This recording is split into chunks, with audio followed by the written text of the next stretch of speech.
Absolutely. No, Henry, as you've been at this for a while, have you measured or have kept statistics of the outcome? And how did canary speech impact the patient outcome, positive or negative? So we do. We watch after that. Um, we're rolling out with Kentucky Baptist right now with the Dragon Copilot product. And the interface into that is now been presented to many hospitals, including a few meetings in Canada. And one of the doctors was speaking about a meeting he had with a primary care doctor, a meeting he had with his patient, a woman who 6 weeks earlier had delivered a child. Our mothers are just wonderful people, as you know. And so she's got her first infant home with her, life-changing event, joy of her life, with a stiff upper lip, the responsibility of being mom. He asked her the question, "How are you doing?" And she said, "Oh, I'm doing great. I'm things are going well. It's nice to have my baby in the home, and everything else." And she, at the same time, was being assessed by Canary Speech, and her depression levels came back as high as we could measure them. And for this doctor, it was an eye-opening experience. He said this was game-changing. It was clinically significant.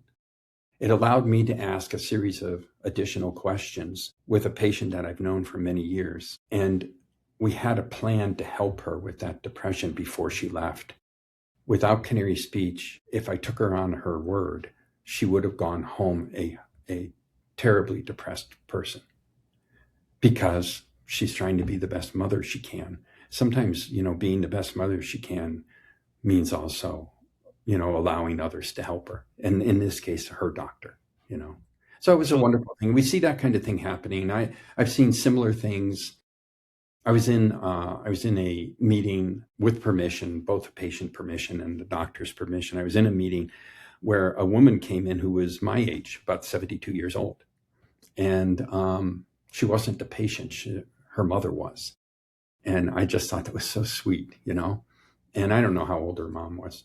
But for the very first time, and they've been doing this for 20 years together, for the very first time, her mother was measured with mild cognitive impairment, a precursor to Alzheimer's disease. Now, that's a traumatic thing for anyone to hear. But for these two individuals and their doctor, who had been their doctor for 20 years, they had a plan together. They had connected them with community resources and AARP and the Alzheimer's Association before they left. And for both of them, they were leaving a new phase of this care, but mom's in her 90s now, This was something this is just another thing.